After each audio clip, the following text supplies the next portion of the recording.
sebagian dari kepribadian Rasulullah SAW. Demikian yang dapat saya sampaikan. Kurang lebihnya mohon maaf. Wallahu a'lam bishawab. Wassalamualaikum warahmatullahi wabarakatuh.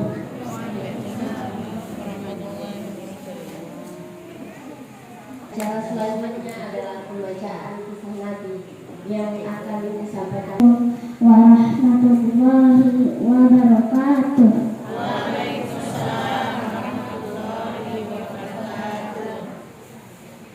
Perkenalkan, saya Kakak Kanza Aska dari kelas 3. Saya akan menceritakan kisah detik-detik wafatnya Rasulullah.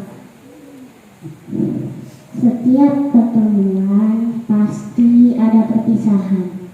Setiap awal pasti ada akhirnya. Dan setiap permulaan kisah pasti ada penutupnya. Rasulullah Shallallahu Alaihi Wasallam diberikan tugas oleh Allah Subhanahu Wa Taala sebagai perantara hidayah untuk umat-umatnya agar mereka menyembah Allah Subhanahu Wa Taala. Dan begitu selesai tugas itu, tentu Rasulullah akan kembali lagi kepada Allah Subhanahu Wa Taala.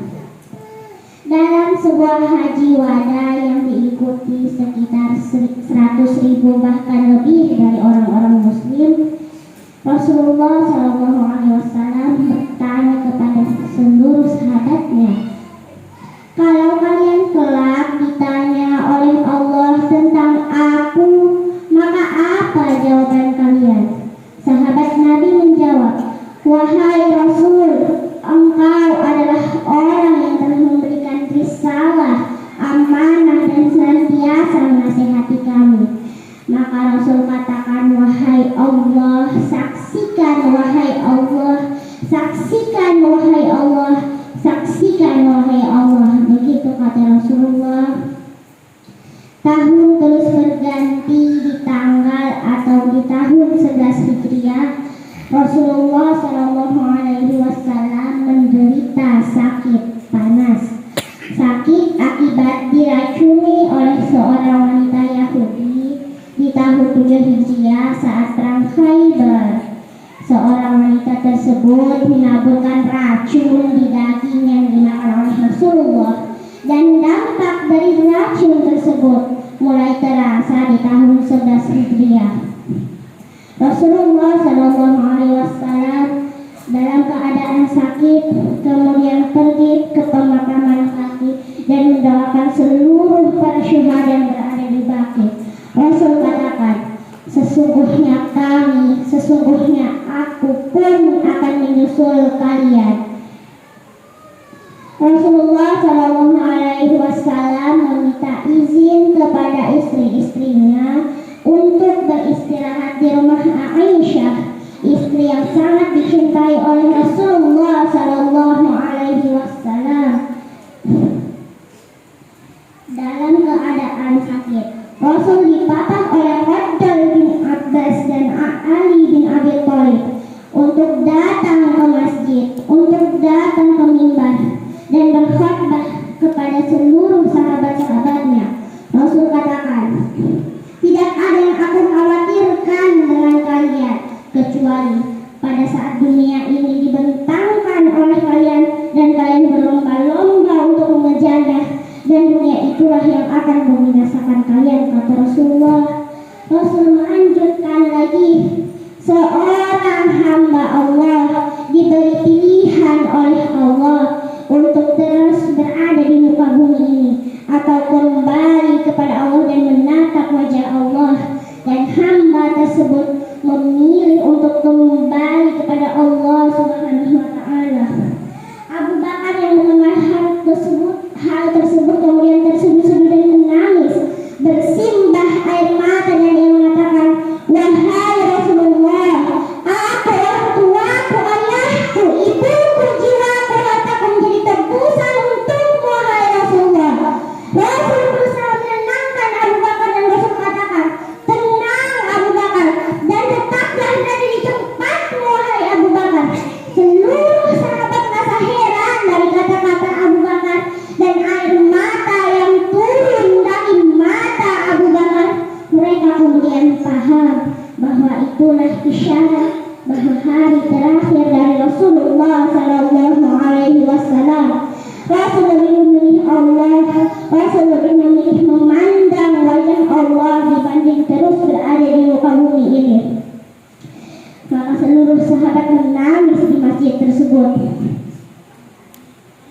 Rasulullah Shallallahu Alaihi Wasallam dalam keadaan sakit kemudian dipapah kembali oleh Ali bin Abi Thalib dan Abdul bin Abbas kembali ke rumahnya.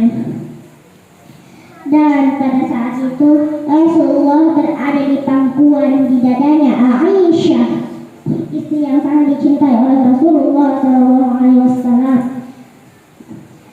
Di subuh hari Rasulullah Shallallahu Alaihi Wasallam berjalan tak seperti biasanya karena sebenarnya Rasulullah Shallallahu Alaihi Wasallam sudah semakin melemah.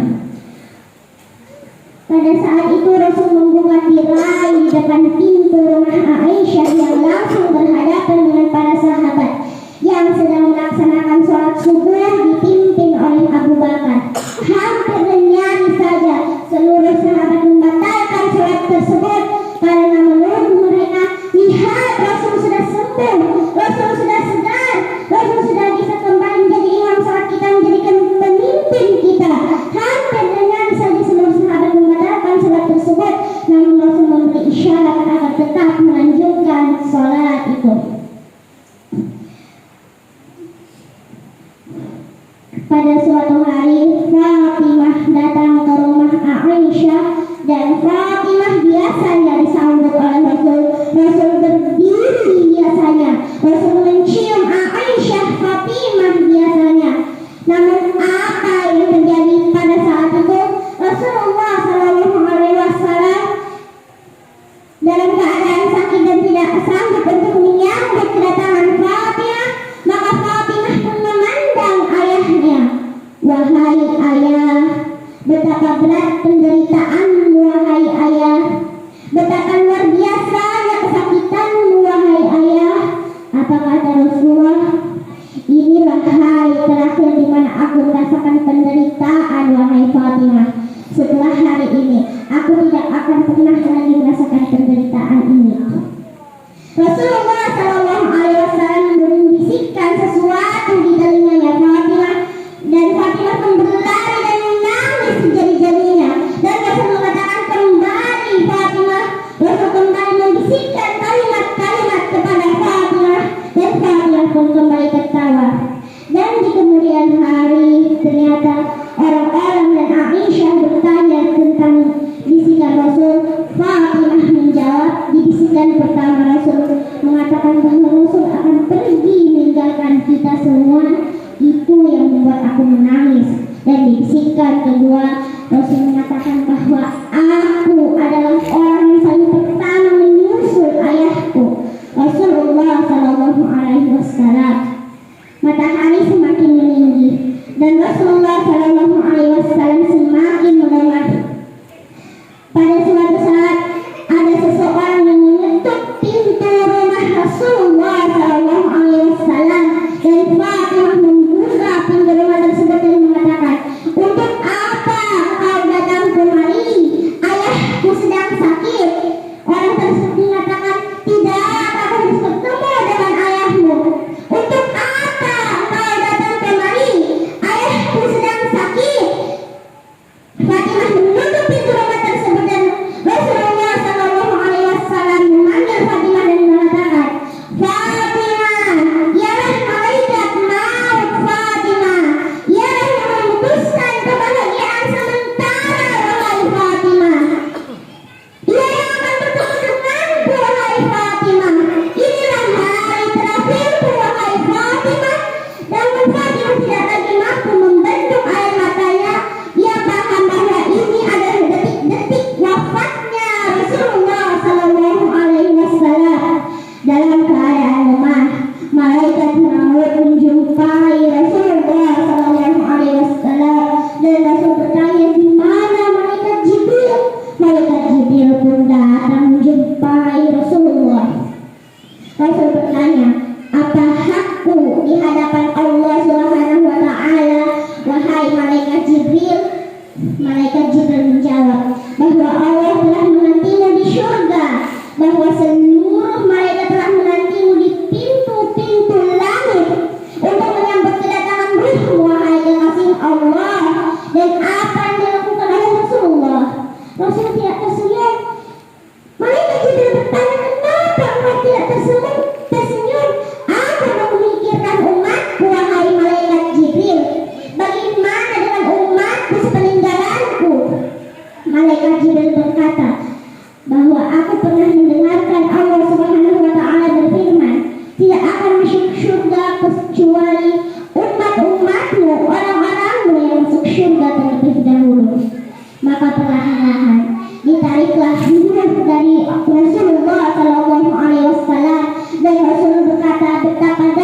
dahsyat rasa sakit ini, wahai malaikat. Betapa dahsyat rasa sakit sakaratul maut ini. Kalau engkau mau, wahai Allah, timpakan rasa sakit seluruh umat terhadapku, wahai Allah. Rasulullah SAW memikirkan bagaimana rasa sakit sakaratul maut umatnya. Dan Rasulullah pun semakin menderita sakit yang sangat parah, seperti dicacah oleh pedang rasa sakit sakaratul maut itu. Dan apa yang dilakukan oleh Rasulullah? Rasul mengatakan ingin kembali kepada Allah, karena kemudian ditunjukkan ke atas la ilaha illallah, la ilaha illallah. Dan itulah akhir hidup dari Rasulullah SAW. Aisyah bingung, Aisyah merasa bersedih. Kemudian ia berlari di depan pintu rumahnya dan mengatakan, Rasulullah telah wafat. Rasulullah hari ini telah meninggalkan kita semua. Seluruh umat Madinah merasakan seolah-olah Madinah gelap, dan di antara mereka ada yang pingsan, dan di antara mereka ada yang bersimbah air mata. Dan apa yang dikatakan oleh Umar bin Khattab, tidak, Rasulullah tidak meninggal, Rasulullah tidak wafat, Rasulullah hanya seperti Nabi Musa alaihissalam yang datang kepada Allah kemudian kembali terhadap kita. Rasul tidak meninggalkan kita, kata Umar bin Khattab.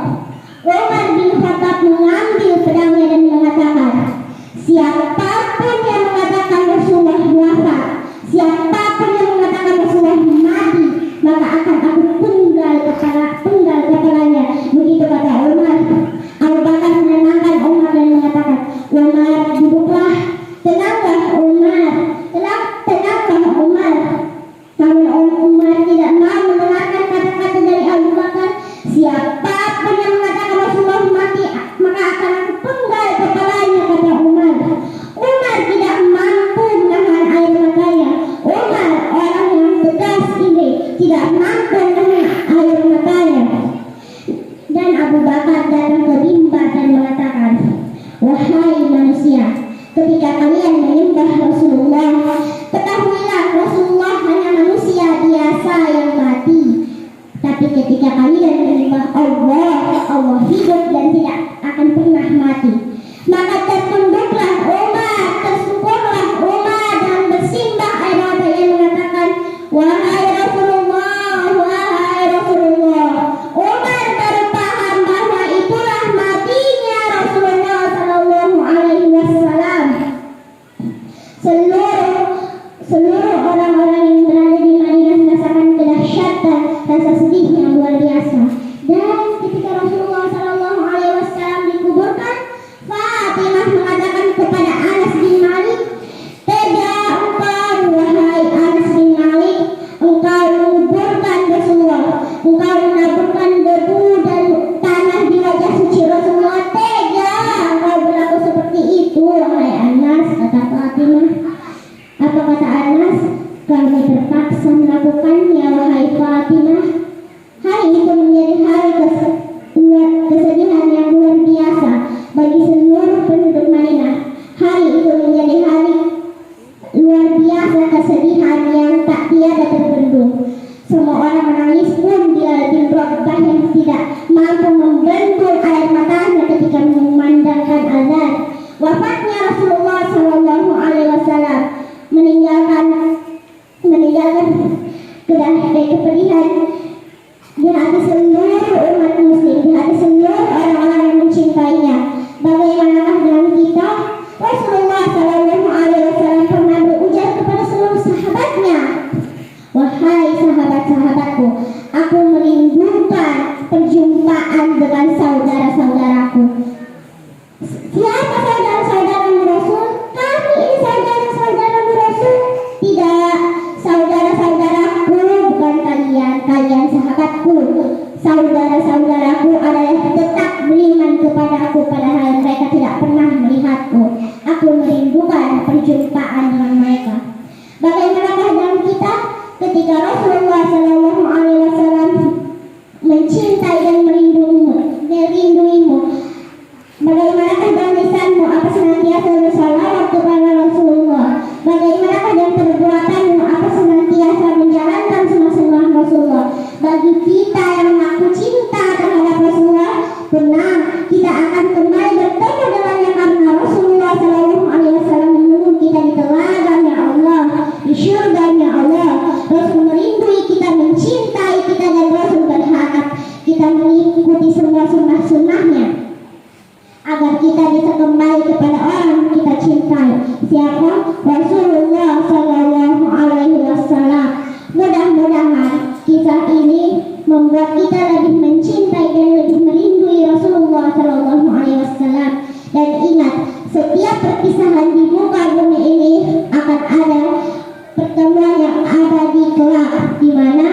surga ya Allah.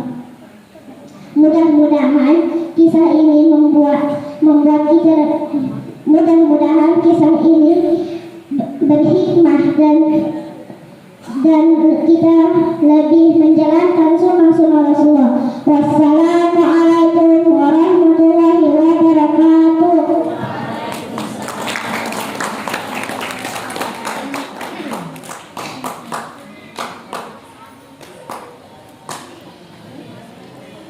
Baiklah hadirin sekalian, itulah tadi sepenggal kisah Rasulullah SAW. Acara selanjutnya adalah pembacaan doa kepada Ustaz Ahmad